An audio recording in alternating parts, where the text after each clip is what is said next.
স্বাগত অন্য পক্ষে আমি ফাহমিদা শম্পা স্বাগত জানাচ্ছি আপনাদের সবাইকে। নারীর অধিকারের সংগ্রাম আর নিরন্তর মর্যাদা প্রতিষ্ঠার বিভিন্ন দিক নিয়ে কথা হয় এই অনুষ্ঠানে। নারীর সাফল্য ব্যর্থতা এই সমাজে নারীর এগিয়ে যাওয়ার প্রতিবন্ধকতার ধরন আর সেই প্রতিবন্ধকতা পেরিয়ে সমতার লক্ষ্যে নারীর অপ্রতিরোধ এগিয়ে যাওয়ার প্রচেষ্টাকেই তুলে ধরি আমরা।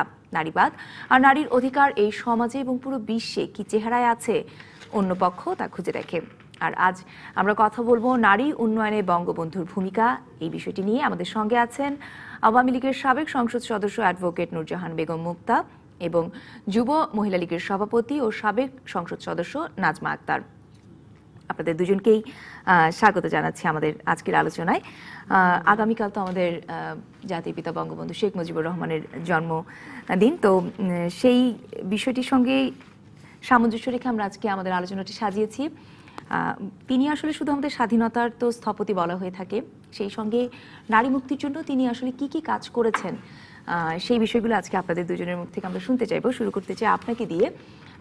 বঙ্গবন্ধুর অবদান তো আসলে সর্বক্ষেত্রে সব জায়গাতেই, তো আপনার চোখে আসলে কি মনে হয় যে বঙ্গবন্ধুর সবচেয়ে উল্লেখযোগ্য কোন ভূমিকাটি ছিল এই নারীর অধিকার প্রতিষ্ঠা বলি বা নারীকে এগিয়ে নিয়ে যাওয়ার জন্য? কারণ স্বাধীনতার পর একটি যুদ্ধ বিধ্বস্ত দেশকে তিনি যেভাবে সাজিয়ে তোলার চেষ্টা করেছিলেন বা যে পরিকল্পনা করে গিয়েছিলেন, সেখানে কোন উদ্যোগটি নারীর জন্য সবচেয়ে বেশি জরুরি ছিল? হ্যাঁ, ধন্যবাদ আপনাকে। দেখেন, ইতিহাসের বিষয়বস্তু যদি সাধারণ মানুষ হয়ে থাকে, তাহলে এই সাধারণ মানুষের জন্য দিক নির্দেশনা, তাদের বলিষ্ঠ নেতৃত্ব এবং তাদের মনের ভাষা বুঝে জাতিকে এগিয়ে নিয়ে যাওয়ার জন্য, মানুষ হিসাবে জাতিকে এগিয়ে নিয়ে যাওয়ার জন্য যিনি সারা জীবন আপ্রাণ চেষ্টা করেছেন, তার জীবন যৌবনের বেশিরভাগ সময় যিনি কারাগারে কেটেছেন এবং সাধারণ মানুষের জন্য যিনি কাজ করেছেন, তিনিই হচ্ছেন বঙ্গবন্ধু। তো সুতরাং বঙ্গবন্ধুর প্রতি বিনম্র শ্রদ্ধা জানিয়ে আমি আপনার কোশ্চেনের সরাসরি উত্তরে আসতে চাই। যে মানে আপনি বলেছেন যে বঙ্গবন্ধু মানে নারী জাগরণের জন্য বা নারী জাতির জন্য কি করেছেন। দুটি পর্যায়কে আমি ভাগ করতে চাই। একটি হচ্ছে বঙ্গবন্ধু স্বাধীনতা উত্তর নারীদের জন্য আইনগতভাবে কি কি পদক্ষেপ নিয়েছেন। তার মধ্যে হচ্ছে যদি আপনি আমাদের সংবিধান ধরেন, সেই সংবিধানের 27 এবং 28 ধারায় মানুষ হিসেবে সকল মানুষ সমান এবং সকল মানুষ নাগরিক তারা আইনের দৃষ্টিতে সমান আচরণ পাওয়ার যোগ্যতা রাখে। এবং 17তে তো সরাসরি বলাই হয়েছে নারী পুরুষের সমান অধিকার নিশ্চিত হবে।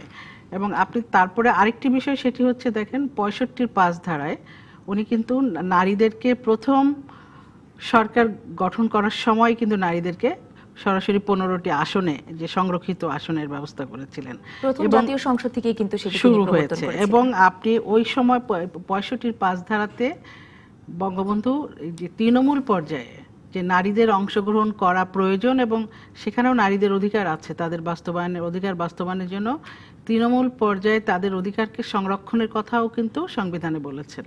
তো সবকিছু মিলিয়ে বঙ্গবন্ধু তার যাত্রাটাই শুরু করেছেন অধিকার কিভাবে হবে এবং সেই অধিকার সংবিধানে সন্নিবেশিত করার মধ্য দিয়েই কিন্তু আইনগত দিকটা পাকাপোক্ত করেই কিন্তু উনি শুরু করেছেন। আর উনি মনে করেন এবং আমাদের বাংলাদেশ সংবিধানে আছে যে মানুষ হিসাবে হচ্ছে আমরা সবাই সমান, নারী পুরুষ আমরা সমান।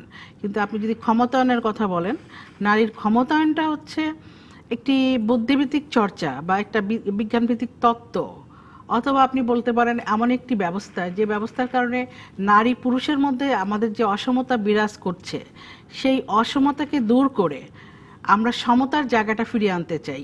এই তত্ত্বটা নিয়ে আমরা যারা কথা বলি, যারা কাজ করি, সেটি হচ্ছে নারীর ক্ষমতায়ন। ক্ষমতায়নকে আপনি শুধুমাত্র কি রাষ্ট্রীয় ক্ষমতায় বসলেই ক্ষমতায়ন, সেটা তো না। ক্ষমতায়নের মূল বিষয়টি হচ্ছে নারীদেরকে চেতনা জাগ্রত করা, অর্থনৈতিকভাবে স্বাবলম্বী করা, অধিকার সম্পর্কে সচেতন করা, পাশাপাশি রাষ্ট্রের যে অধিকার এবং সংবিধান স্বীকৃত যে অধিকার, সেই অধিকারকে সমানভাবে ভোগ করা। এটি হচ্ছে আপনার নারীর যে অধিকার সম্পর্ক বা নারীর ক্ষমতায়ন বলতে আমরা যেটা বোঝাই। জাতির জনক বঙ্গবন্ধু শেখ মুজিবুর রহমান কিন্তু একটি যুদ্ধ বিধ্বস্ত দেশেই প্রথম তার কার্যক্রম শুরু করেন। প্রথমে আপনি দেখেন আমাদের দেশে প্রায় কয়েক লক্ষ, 2 লক্ষ তো আমরা বলি মা বোনের সম্ভ্রম, কিন্তু মানে ইতিহাসে আছে কিংবা যারা জরিপ করেছেন 4 লক্ষের উপরে মানুষ নারীরা নির্যাতিত। সেই নির্যাতিত নারীদের পুনর্বাসনের ব্যবস্থা করা। শুধু তাই নয়, তার সবচেয়ে বড় এবং উল্লেখযোগ্য পদক্ষেপ যেটি ছিল যে তিনি বীরঙ্গনা খেতাবটি কিন্তু দিয়েছিলেন। বীরঙ্গনা না, শুধু বীরঙ্গনা মুক্তিযোদ্ধা খেতাবটা হচ্ছে যারা নির্যাতনের শিকার হয়েছিল স্বাধীনতা যুদ্ধে তাদেরকে বীরঙ্গনা মুক্তিযোদ্ধা খেতাবে ভূষিত করেছিলেন। শুধু তাই নাই, তাদেরকে পুনর্বাসন করার জন্য, পুনর্বাসিত করার জন্য, এবং যে সকল 30 লক্ষ মানুষ তো মৃত্যুবরণ করেছে মানে যুদ্ধে অংশগ্রহণ করে, সেই 30 লক্ষ মানে যারা মানুষ মৃত্যুবরণ করেছে তাদের স্ত্রী, তাদের কন্যাদেরকে পুনর্বাসনের করার জন্য চাকরিরও কিন্তু পরবর্তীতে তিনি ব্যবস্থা করে দিয়েছিলেন। এই নারী মানে কল্যাণ বোর্ড করেছিলেন, মেয়েদের নারীর কল্যাণ বোর্ড করেছিলেন, এবং পরবর্তী থেকে এটাকে আরো বৃদ্ধি করে নারী কল্যাণ এবং নারী উন্নয়ন বোর্ড করেছিলেন, যার মাধ্যমে এই যে দুস্থ বিধবা, স্বামী পরিত্যক্তা কিংবা যারা স্বাধীনতা যুদ্ধে ক্ষতিগ্রস্ত হয়েছে কিংবা নারীরা যাতে সমাজের মূল স্রোতধারার সঙ্গে সংযুক্ত হতে পারে সেই ব্যবস্থা কিন্তু জাতির জনক বঙ্গবন্ধু করেছিলেন। আমরা শুনবো, আমরা আপনার কাছ থেকে একটু শুনতে চাই যে আপাতত আসলে আইনি দিকগুলো যে কি বলিষ্ঠ পদক্ষেপগুলো নেওয়া হয়েছিল সেগুলো বলেছেন। আপনার চোখে আসলে বঙ্গবন্ধু কেমন নেতা ছিলেন বা নারী বান্ধব নেতা ছিলেন কিনা আপনার কাছে কি মনে হয়? ধন্যবাদ আপনাকে, ধন্যবাদ ডিবিসির আজকে যিনি আলোচনায় আমার সাথে আছেন নাজমাকে এবং দর্শকদেরকে। আসলে আমি প্রথমে আমার বক্তব্যের প্রারম্ভে আমি শ্রদ্ধা জানাচ্ছি আমাদের স্বাধীনতার মহান স্থপতি জাতির পিতা বঙ্গবন্ধু শেখ মুজিবুর রহমান এবং 15ই আগস্টে যারা শাহাদাত বরণ করেছেন তাদেরকে, এবং আপনাদেরকে ধন্যবাদ একটি সময় উপযোগী আলোচনায় আমাকে আমন্ত্রণ জানানোর জন্য। আসলে আমরা যে অসাম্প্রদায়িক একটি বাংলাদেশের স্বপ্ন দেখিয়েছিলাম জাতির পিতার নেতৃত্বে, এবং নারী পুরুষ সবাই কিন্তু কাঁধে কাঁধ মিলিয়ে যুদ্ধ করেছিল একটি স্বাধীন ভূখণ্ড পাওয়ার জন্য, এবং আমরা যখন একটি পতাকা পেলাম, একটা স্বাধীন ভূখণ্ড পেলাম জাতির পিতার নেতৃত্বে, তারপরে সেই স্বাধীন বাংলাদেশে জাতির পিতা প্রথমেই উপলব্ধি করলেন যে একটি সমাজের যেরকম বেগম রোগে ভেবেছিলেন যে একটি সাইকেলের 2টি চাকার মতো, একটি সমাজে বা দেশে বা রাষ্ট্রে বা পৃথিবীতে নারী পুরুষ তো অর্ধেক অর্ধেক, তাই না? তো বিশাল জনগোষ্ঠী নারী সমাজকে অনগ্রসর রেখে কোনো জাতি এগোতে পারে না। তা আমাদের সে জাতির পিতা উনি সঠিকভাবে অনুধাবন করেছিলেন বলেই একটু আগে নাজমা খুব সুন্দরভাবে বলেছে, আমি একটু রিপিট করি, যে স্বাধীনতার পরে প্রথম যে সংসদ সেখানেই নারীদিকে প্রথম সংরক্ষিত আসনে 15টি আসন সংরক্ষণ করা হয়েছিল, এবং প্রথম যে সরকার গঠন করা হয়েছে স্বাধীনতা যুদ্ধের পরে সেই সরকারেই কিন্তু নারীদেরকে মন্ত্রিত্ব দেওয়া হয়েছিল। এটাও কিন্তু একটা উল্লেখযোগ্য। তার মানে আমাদের জাতির পিতা তখন ওই সময়ে কতটা আধুনিক চিন্তা মনস্ক ছিলেন এবং নারীদেরকে যে এগিয়ে নিতে হবে সেটা উনি তখনই বুঝতে পেরেছিলেন। যাই হোক, এরপরে কারণ একটি গোষ্ঠীকে বাদ দিয়ে কিন্তু আসলে খুব বেশি দূর এগিয়ে যাওয়া যাবে না, তিনি তার দূরদর্শিতা দিয়ে কিন্তু সেটাই বুঝতে পেরেছিলেন। তিনি তো আসলে 1000 বছরের শ্রেষ্ঠ বাঙালি, তার পক্ষেই এত সুদূর প্রসারী চিন্তা করা সম্ভব আসলে। তো সেভাবে উনি সেটা করেছেন। আর এখানে আরো অনেক কিছু করেছেন, যেমন আমাদের জাতির পিতা বঙ্গবন্ধু শেখ মুজিবুর রহমান, যে নাজমা একটু বলেছে, সংবিধানে যে নারী পুরুষের সমান অধিকার, এগুলো কিন্তু বেশ কতগুলো অনুচ্ছেদ আছে, সেগুলো কিন্তু জাতির পিতারই অবদানেরই ফল, যেগুলোর সুফল আমরা এখন বাংলাদেশের নারীরা ভোগ করছে। এছাড়াও তিনি কি করেছেন, 74 সালে মুসলিম বিবাহ ও বিবাহ রেজিস্ট্রেশন আইন প্রণয়ন, সেটা ওনার সময় করা হয়েছিল। অধিকারের দিক কিন্তু পাকাপোক্ত হয়েছে, কারণ এর কারণেই কিন্তু এখন নারীরা অনেক ধরনের আইনি সুবিধা পেয়ে থাকে। এবং আরেকটি কথা হলো যে কিশোরীদের যে নৈতিকতা উন্নত করার জন্য, মানসিকতা বিকশিত করার জন্য যে গার্লস গাইড, এটিকেও কিন্তু জাতির পিতা দায়িত্ব দিয়েছিলেন এবং উনি ঢেলে সাজানোর ব্যবস্থা করেছিলেন। তারপরে বাংলাদেশ স্বাধীন হওয়ার পরে প্রথম যে পঞ্চবার্ষিকী পরিকল্পনা ছিল 1973 থেকে 1978 পর্যন্ত 5 বছর মেয়াদী, সেই সময় জাতির পিতা কি করেছিলেন, যুদ্ধে যারা যে সমস্ত মহিলারা তাদের স্বামী শহীদ হয়েছিলেন বা মুক্তিযোদ্ধা পরিবার, তাদের সেই শহীদ পরিবারদেরকে আবাসন থেকে শুরু করে শিক্ষা বা তাদেরকে চাকরি বা অন্য যে কোনো ক্ষেত্রে সুবিধার জন্য উনি পদক্ষেপ নিয়েছিলেন। তাছাড়া নির্যাতিতা নারীদেরকে, যারা বীর নারী হিসেবে আখ্যায়িত হয়েছিলেন, তাদের সর্বাঙ্গীন মঙ্গলের জন্য নারী পুনর্বাসন বোর্ড গঠন করা হয়েছিল। তো এই যে এত প্রক্রিয়া, এত কিছু, সেটা কেন করা হয়েছিল? শুধুমাত্র নারী সমাজকে এগিয়ে নেওয়ার জন্য। আর এটি তো হলো আমাদের জাতির পিতা যিনি যা করেছেন, কিন্তু আমাদের বাংলাদেশ আওয়ামী লীগ যে দল, আপনি জানেন যে 1949 সালের 29শে জুন আমাদের এই দলের জন্ম, সরি 23শে জুন আমাদের এই দলের জন্ম, সেই জন্মলগ্ন থেকে এই পর্যন্ত প্রতিটি মানে আন্দোলনের সংগ্রামে নারীরা কাজ করেছে এবং নারীদেরকে কাজ করার সুযোগ করে দেওয়া হয়েছে। নারীরাও তাদের সেই যোগ্যতা বলে, সে 52 ভাষা আন্দোলন বলেন, 66-র 6 দফা বলেন, বা 69-এর গণ অভ্যুত্থান বলেন, এবং সর্বশেষ যে 71-এর মহান মুক্তিযুদ্ধ, সেইখানে নারীরা কাঁধে কাঁধ মিলিয়ে যুদ্ধ করেছে, মুক্তিযোদ্ধাদের সেবা করেছে, তারা চিকিৎসা দিয়েছে, এবং সর্বোপরি যে 2 লক্ষ মা বোনের যে সম্ভ্রম হারা, সেটা তো বিশাল আত্মত্যাগ। তো সবকিছু মিলে এত কিছুর পরে আসলে আমি বলবো যে আমাদের বাংলাদেশে যে নারীদের আজকে যে অগ্রগতি, যেটা আমাদের মাননীয় প্রধানমন্ত্রী জননেত্রী শেখ হাসিনা ওনার বাবার যোগ্য উত্তরসূরি হিসেবে যেটাকে বেগবান করে যাচ্ছেন দিনের পর দিন, যার কারণে বাংলাদেশের নারী সমাজ আজকে নারীর ক্ষমতায়ন বিশ্বের রোল মডেল। আমি মনে করি বঙ্গবন্ধু সেটা সূচনা করেছিলেন এবং জননেত্রী শেখ হাসিনার হাত ধরে সেটা অবশ্যই অনেক এগিয়ে গিয়েছে। জি, নারী পুরুষের আসলে নারীরা পারবে কিনা, এখনো এই 2019-এ এসেও আমরা সাধারণত যেই প্রশ্নটির সম্মুখীন হই যে নারী আসলে এই কাজটি নারীদের দিয়ে হবে না বা পারবে না, বা আরো সময় লাগবে, বা এটা নারীর চেয়ে পুরুষ ভালো পারবে, এই ধরনের চিন্তা চেতনা কি আসলে কখনো বঙ্গবন্ধুর, আপনারা নিশ্চয়ই গল্প শুনেছেন যারা সিনিয়র নেতারা আছে বা সান্নিধ্য যাদের পেয়েছেন, কখনো কি তিনি এই ধরনের কোনো মন মানসিকতা পোষণ করতেন? না, তিনি কখনোই মন মানসিকতা পোষণ করতেন না। উপরন্তু তিনি যে তার ঘরের যিনি সহধর্মিণী বেগম ফজিলাতুন্নেসা মুজিব, তাকে উনি কতটা গুরুত্ব দিতেন। অর্থাৎ যে কোনো সময়, গুরুত্বপূর্ণ সময়ে সিদ্ধান্ত গ্রহণের ক্ষেত্রে, যেমন 7ই মার্চ ঐতিহাসিক যখন ভাষণ দিতে উনি প্রস্তুতি নিচ্ছিলেন, তখন কিন্তু বেগম মুজিব তাকে পরামর্শ দিয়েছিলেন যে কি করতে হবে, মানুষের মনের কথা বলতে হবে, এবং তার অর্থাৎ বঙ্গবন্ধুর মনে যে কথা আসবে সেই কথাই বলতে হবে। এই যে কথাটি, এবং আমরা জানি যতটুকু যে তিনি যখন দীর্ঘ সময় তো আসলে কারাবন্দী অবস্থায় জেলে কাটিয়েছেন, তখন কিন্তু দলকে পরিচালনা বলেন না, নেতৃত্ব বলেন। বঙ্গবন্ধু যত বছর কারাগারে ছিলেন এবং তত বছরই কিন্তু দলকে পরিচালনা করেছেন বেগম মুজিব। তো সুতরাং বেগম মুজিব উনি নারীকে গুরুত্বই যদি না দিতেন, তাহলে তো উনি বলতেন যে তুমি হাউস ওয়াইফ থাকো, তুমি কিছু করো না, অন্যরা সবাই নেতাদেরকে দায়িত্ব দিতেন। কিন্তু উনি তো সেটা করেননি, উনি গুরুত্ব দিয়েছেন, এবং উনি নারী হিসাবে মানুষকে গুরুত্ব দেন দেখেই তো সংবিধানে নারী পুরুষ সমান সেই অধিকারটা উনি দিয়েছেন। এবং ওনার আচরণে, ওনার কর্মক্ষেত্রে উনি সব জায়গায় দেখেন, প্রথম পঞ্চবার্ষিকী পরিকল্পনা যেটা 1973 থেকে 78 বলা হয়, প্রথম পঞ্চবার্ষিকী পরিকল্পনায় এই নারীদের জন্য যে বাজেট দেওয়া হয়েছিল, যে নারীদের কল্যাণের জন্য, শুধু নারী কল্যাণের জন্য না, এবং সমাজসেবা মন্ত্রণালয়কেও ব্যাপক বাজেট দেওয়া হয়েছিল নারীদের সেবা, শিশুদের সেবা করার কথা বলে।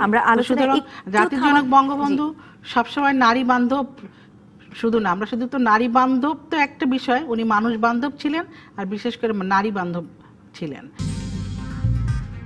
আবারও স্বাগত অন্য পক্ষে। আজ আমরা কথা বলছি নারী উন্নয়নে বঙ্গবন্ধুর ভূমিকা নিয়ে, আর আমাদের সঙ্গে আছেন আলোচনায় আওয়ামী লীগের সংসদ সদস্য অ্যাডভোকেট নূরজাহান বেগম মুক্তা ও যুব মহিলা লীগের সভাপতি নাজমা আক্তার।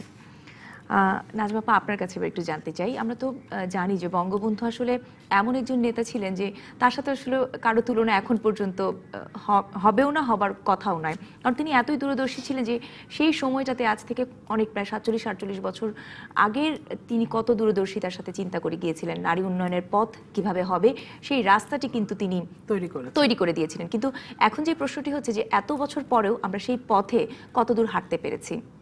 দেখেন, সদিচ্ছা তো জননেত্রী শেখ হাসিনার আছে বিধায় 1975 সালের পট পরিবর্তনের পর, যেটি কিনা দুঃখজনক পট পরিবর্তন, যেটা জাতির জনক বঙ্গবন্ধুকে সপরিবারে, নারী শিশু সহ সপরিবারে তাকে হত্যা করা হলো। হত্যাকাণ্ডের মধ্যে দিয়ে কিন্তু বাংলাদেশ, আমাদের যে মুক্তিযুদ্ধের চেতনা, কিংবা আমাদের যে 72 সালের যে সংবিধান, এটার পরিপন্থী কিছু উল্টা দিকে চলেছে বাংলাদেশ। সেখানে নারীর, আপনি কি নারীর কর্মকাণ্ডে অংশগ্রহণ তো দূরের কথা, নারীর যে বিভিন্ন দিকগুলি, বিষয়গুলি, সেইগুলি তো সংকুচিত করা হয়েছিল। রাজনৈতিক পট পরিবর্তনের সাথে সাথে কিন্তু এই অধিকার বলি আর সংগ্রামের কথা বলি বা উন্নয়নের কথা বলি, সেই চিত্র কিন্তু পাল্টে গিয়েছিল। আর তারপরে আপনি দেখেন 75-এর পরে, দীর্ঘ 23 বছর পরে বাংলাদেশ আওয়ামী লীগ যখন ক্ষমতায় আসলো, জননেত্রী শেখ হাসিনা যখন প্রধানমন্ত্রী হলেন, 1997 সালে উনি কিন্তু নারীদের উন্নয়নের জন্য নীতিমালা প্রণয়ন করেছিলেন। সেই নীতিমালা প্রণয়ন করেছিলেন, এবং 1997 সালে তৃণমূলের নারীদের মানে ভোটে, সরাসরি ভোটে অংশগ্রহণ করে তৃণমূলের নারীরা যাতে জনপ্রতিনিধি হতে পারে সেই ব্যবস্থা 1997 সালে জননেত্রী শেখ হাসিনা উনি করেছিলেন।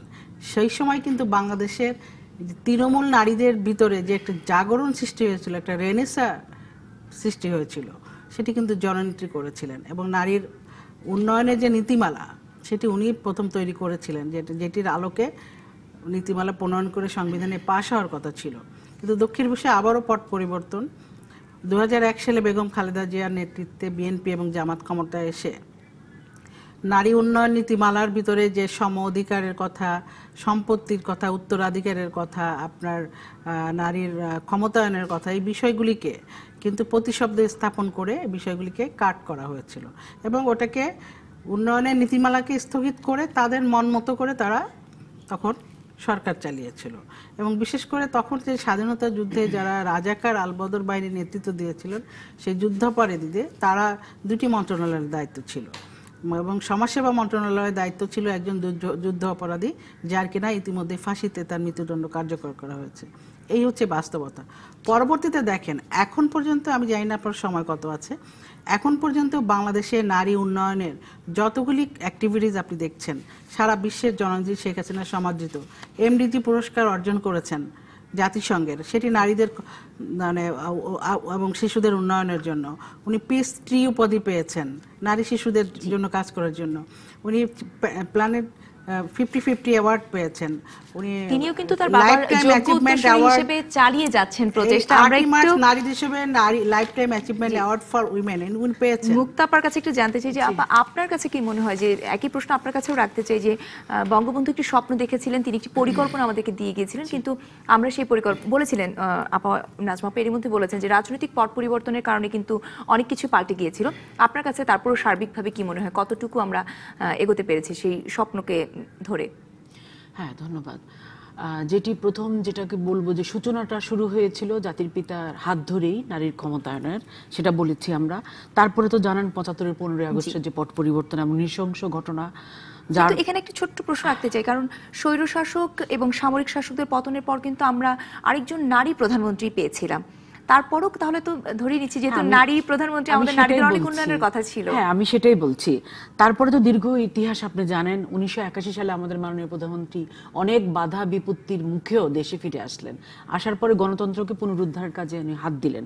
তারপরে উনি অবিরত সংগ্রাম করার পরে গণতন্ত্রের লড়াইয়ে উনি এরপর প্রথম প্রধানমন্ত্রী হলেন 1996 সালে।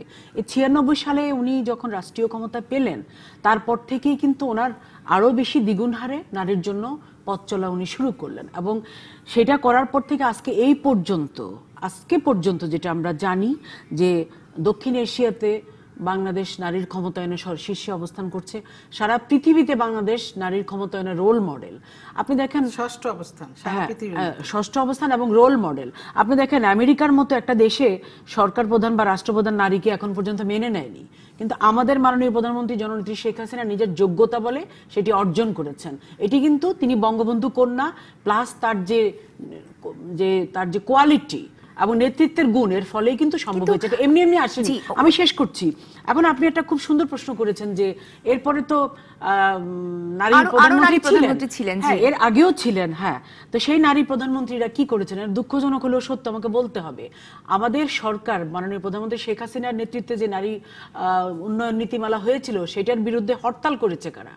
বিএনপি হরতাল করেছে এবং এই নারী নীতির বিরোধিতা করে এবং বিভিন্ন সময় বাধা বিপত্তি করেছে। এবং দেখেছেন আপনারা যে এই বাংলাদেশ জাতীয়তাবাদী দল, আমি নাম উল্লেখ করে বলছি যে তারা যে রাজনীতি করে, তাদের রাজনীতি হলো নারীদেরকে পিছিয়ে দেওয়ার রাজনীতি।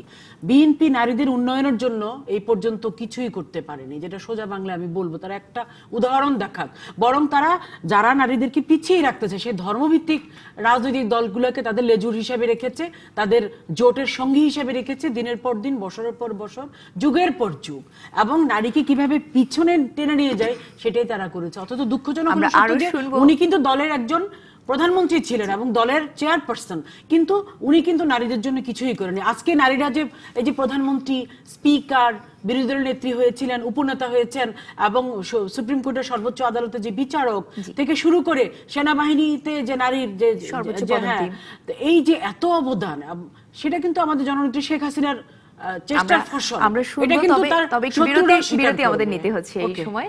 অন্য পক্ষে নিচ্ছে আরো একটি বিরতি, আমাদের সঙ্গেই থাকুন। আবারও স্বাগত অন্য পক্ষে। আপনাকে ওই সময় বিরতির আগে আপনার সাথে যেহেতু কথা শেষ করেছিলাম, তো আপনার কাছে আবার জিজ্ঞেস করতে চাই ছোট্ট করে প্রশ্ন, সময় আসলে খুব বেশি নেই হাতে। অনেক উন্নয়নের কথা আমরা বললাম, নারীর জন্য বর্তমান ক্ষমতাসীন দলের বা সরকারের কিন্তু অনেক সদিচ্ছা আছে, তার বহিঃপ্রকাশ আমরা দেখেছি, কিন্তু বাস্তবায়ন আসলে কতটুকু হচ্ছে? যে নারী নীতির কথা বলছেন সেটা কিন্তু আজও আমরা আসলে পরিপূর্ণ বাস্তবায়ন এখনো পাইনি। পাশাপাশি এই যে এত নারীর ক্ষমতায়ন, নারীর এত এগিয়ে যাওয়া, তার মুদ্রার বিপরীত পিঠও কিন্তু আমরা দেখি, নারী নির্যাতনের সংখ্যাও কিন্তু দিন দিন কমছে না, বলবো বাড়ছেই। এই সব কিছু মিলে আসলে বর্তমান আপনাদের বলার কি আছে? ধন্যবাদ। আসলে আমরা কিন্তু নারীরা ক্ষমতায়িত হচ্ছি ধীরে ধীরে, বা আমাদের ক্ষমতা আমরা অনেক দূর এগিয়ে গিয়েছি অর্থনৈতিক, রাজনৈতিক, সামাজিক ক্ষমতায়নের দিক থেকে। সেটা শুধুমাত্র মাননীয় প্রধানমন্ত্রী শেখ হাসিনার সদিচ্ছার বলেই কিন্তু, এবং এটা বিশাল একটা বড় ব্যাপার, এই কারণেই কিন্তু আমরা এগিয়ে গিয়েছি। কিন্তু মোটা দাগে বলতে গেলে আমাদের সমাজটা কিন্তু পুরুষ শাসিত সমাজ এবং পুরুষতান্ত্রিক। এখন একজন পুরুষ স্বাভাবিকভাবেই খোলা চোখে যেটা বলবো, কখনোই চাইবে না যে নারী এগিয়ে যাক, যেটা সোজা কথা এবং স্পষ্ট কথা। তো সেই ক্ষেত্রে নারীর চলাচলটা আসলে তখন খুবই কষ্টদায়ক হয়ে দাঁড়ায়। তো আমি মনে করি এই সমস্ত থেকে যদি আমরা বেরিয়ে আসতে পারি, আমি সব পুরুষের কথা বলবো না, তবে বেশিরভাগ ক্ষেত্রে যেটা হয় আর কি 80%, তবে নারীদের শিক্ষার কোনো বিকল্প নেই। নারী এবং পুরুষদের যে গোড়ামি বা ধর্মীয় যে কুসংস্কার, সেটা পরিত্যাগ করতে হবে। পুরুষদেরকে সচেতন হতে হবে, আধুনিক চিন্তা মনস্ক হতে হবে, নারীদেরকে শিক্ষার আলো দিতে হবে। এখন অবশ্য নারীরা, আমাদের দেশের নারীরা শিক্ষাক্ষেত্রেও কিন্তু অনেক ভালো ভালো ফল করছে, আপনি জানেন, শিক্ষায় কিন্তু নারীরা এগিয়ে।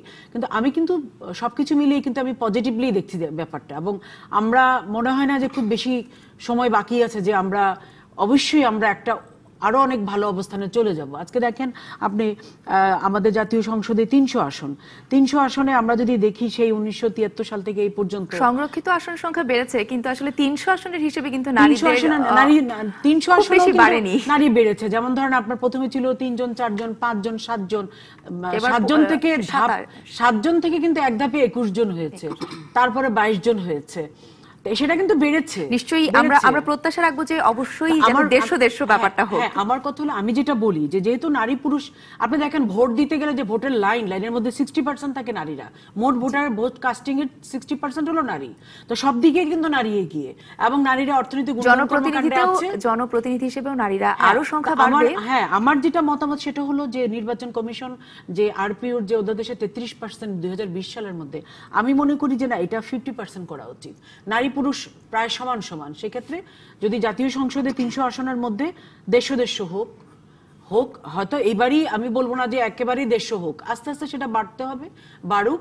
পাশাপাশি নারীদের যে সংরক্ষিত সেটাও থাকুক, কারণ সেটা একটা প্ল্যাটফর্ম, অনেক নারী সেখানে নির্বাচিত হয়ে তারা কাজ করতে পারে, একটা অভিজ্ঞতা অর্জন করতে পারে।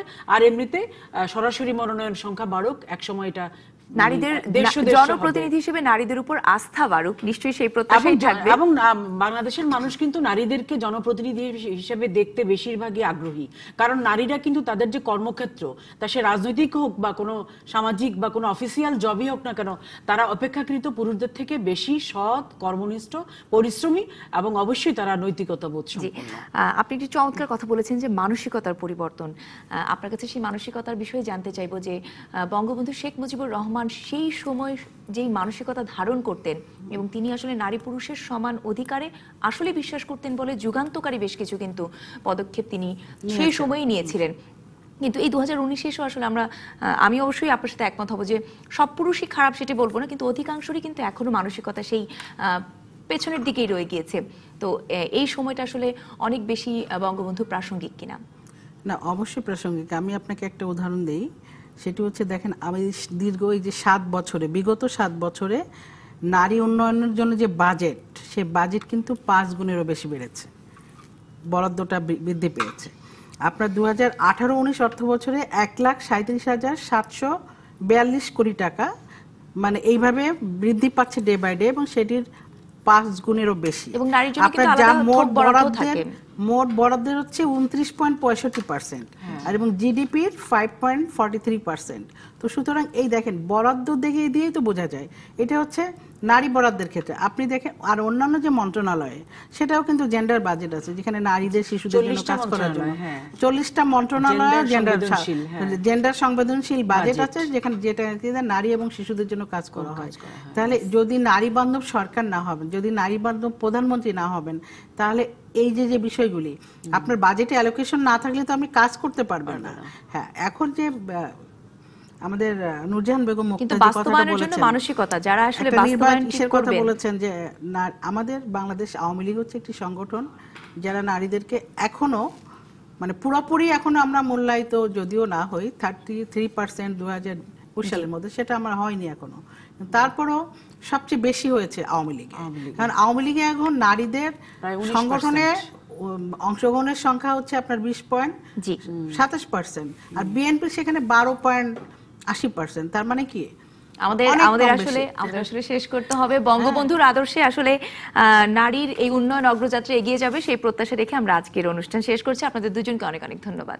এই ছিল আজকের আয়োজনে। আবার দেখা হবে অন্য কোনো বিষয় নিয়ে অন্য কোনো অতিথির সাথে। ডিবিসির সঙ্গেই থাকুন 24 ঘন্টা।